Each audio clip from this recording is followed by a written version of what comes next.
একটা বিষয় দেখে খুবই অবাক হলাম। হঠাৎ করে কালের কণ্ঠ পত্রিকা পড়তেছিলাম। তখনই হঠাৎ এই বিষয়টা সামনে আসলো। ভাবলাম একটু শেয়ার করি। বিষয়টা হচ্ছে ভারতে এজাজ খান নামে এক ব্যক্তির Facebook এর ফলোয়ার সংখ্যা হচ্ছে ৪১ লাখ এবং Instagram এর ফলোয়ার সংখ্যা হচ্ছে ৫৬ লাখ। সো হিউজ পরিমাণ একটা ফলোয়ার সংখ্যা আছে। সো রিসেন্টলি ভারতে কি জানি একটা নির্বাচন হইতেছে এবং এই যে এজাজ খান ছিল, ওই এজাজ খান হচ্ছে একজন সেলিব্রিটি পারসন এবং সিনেমা, ফিল্ম বা টিভি সিরিজে কাজ করে। দ্যাটস ওয়াই উনার ফ্যান ফলোয়ার অনেক এবং হচ্ছে Instagram এবং Facebook এর মোটামুটি ভালোই ফ্যান ফলোয়ার আছে। সো রিসেন্টলি একটা নির্বাচন শুরু হইছে ইন্ডিয়াতে এবং এই নির্বাচনে উনি হচ্ছে ক্যান্ডিডেট অর্থাৎ নির্বাচনে উনি ক্যান্ডিডেট হিসেবে দাঁড়াইছে এবং এই কালের কন্ঠে আমি যে নিউজটা দেখলাম আরকি, উনার ৫৬ লাখ Facebook ফলোয়ার এবং ৪১ লাখ ৫৬ লাখ Instagram ফলোয়ার এবং হচ্ছে ৪১ লাখ হচ্ছে Facebook ফলোয়ার। এখন উনি যে নির্বাচনে দাঁড়াইছে, সেখানে মাত্র ভোট পাইছে ১০৩ টা। So that is the amazing, মানে এটা চিন্তা করা যায়। এবং নট অনলি দ্যাট, উনি হচ্ছে ফিল্ম মেকার অর্থাৎ বিভিন্ন টিভি সিরিজে কাজ করে এবং একজন সেলিব্রিটি পারসন। এখন এই বিষয়টা দেখার পর আমার মনে হইতেছে না আসলে মানুষের ভালোবাসা পাওয়া অনেক কঠিন একটা বিষয়। কারণটা হচ্ছে যেন এত ফলোয়ার থাকা সত্ত্বেও সে মাত্র ভোট পাইছে ৩০০। এখন পর্যন্ত রাইট নাও আমি কিছুক্ষণ আগে দেখলাম নিউজটা। রাইট নাও এখন পর্যন্ত ১০৩ টা ভোট পাইছে।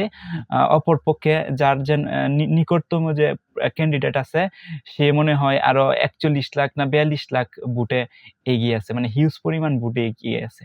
সো নাও এটা নিয়ে একটু রিসার্চ করলাম আমি যে নেজাজ খান আসলে কি, কে উনি বা কি বিষয়-টিষয়। তো এই বিষয়টা আমি যে একটু রিসার্চ করলাম, ইন্টারনেটে রিসার্চ করে দেখলাম যে এই যে এজাজ খান ছিল উনি হচ্ছেন একজন ফিল্ম মেকার অর্থাৎ বিভিন্ন সিরিজ, টিভি সিরিজ যেন আছে ইন্ডিয়ার টিভি সিরিজ এবং মোটামুটি সেলিব্রেট একটা পারসন। সো উনি হচ্ছে অনেক বছর আগে ইন্ডিয়ায় মুম্বাইতে উনি যেন এয়ারপোর্ট আছে, ইন্টারন্যাশনাল এয়ারপোর্ট, সেখানে হচ্ছে গ্রেপ্তার হয়েছিল পুলিশের হাতে। কারণটা ছিল মাদকদ্রব্য ধরা পড়ছিল এবং এই মাদকদ্রব্য ধরা পড়ানোর পিছনে ওনার হচ্ছে জেল কাটতে হয় এবং সেটা হচ্ছে এয়ারপোর্টে ওনাকে ধরতে হয়েছিল এবং সেই থেকে উনি হচ্ছে একজন অপরাধী হিসাবে চিহ্নিত ছিল। এখন এই যে ৪১ লাখ Facebook ফলোয়ার এবং ৫৬ লাখ Instagram ফলোয়ার উনাকে যেন ফলো করে। সো তার মধ্যে ধরেন আপনি ১ লাখ বা ২ লাখই ধরেন যেন উনি যেখানে বসবাস করতেছে এখানের আশেপাশেই ধরেন। কারণ যেহেতু ইন্ডিয়া, সো ইন্ডিয়ার যেন যারা ফলোয়ার থাকে Facebook বা Instagram এর ফলোয়ার তখন হলে আশেপাশেরই বেশি থাকে। সো সবকিছু বাদ দিয়েও যদি আমি ১ লাখ ফলোয়ারও ধরি যেন তার আশেপাশের, তাইলেও তো উনি মিনিমাম ১,০০০-২,০০০ ভোট পাওয়ার কথা। কিন্তু সেখানে মাত্র ১০৩ টা ভোট পাইছে। এটা কখনোই মেনে নেওয়ার মতো না বা একটা কষ্টের বিষয়।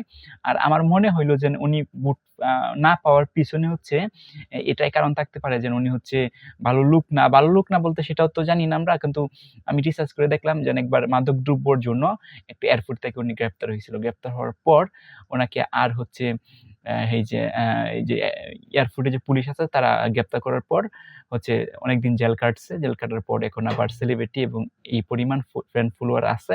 রিসেন্টলি যে নির্বাচন আইছে এই নির্বাচনে উনি ক্যান্ডিডেট ছিল এবং এই ক্যান্ডিডেটের জন্য ১০৩ টা এখন পর্যন্ত ভোট পাইছে। সো মানুষের ভালোবাসা পাওয়া এত কঠিন না। হ্যাঁ, আপনার যদি মনে করেন যে আপনার প্রচুর পরিমাণ ফ্যান ফলোয়ার আছে, সবাই ভেবে নিবেন না যে আসলে এগুলা আপনার ফ্রেন্ড, মানে রিয়াল ফ্রেন্ড। অর্থাৎ এই যে এজাজ খানের বিষয়টা শোনার পর আপনি রিয়ালাইজ করেন যে অত লাখ, লাখ ফ্যান ফলোয়ার থাকার পরেও কোনো ভোট পাচ্ছে না। সো বিষয়টাকে আপনারা কিভাবে দেখছেন বা কি মনে হচ্ছে এই বিষয়টা শোনার পর? প্লিজ আমার ভিডিওর কমেন্ট বক্সে কমেন্ট করে জানাবেন। আপনাদের মতামত, আপনাদের পার্সোনাল ওপিনিয়নটা আমাকে একটু জানাবেন। আল্লাহ হাফেজ।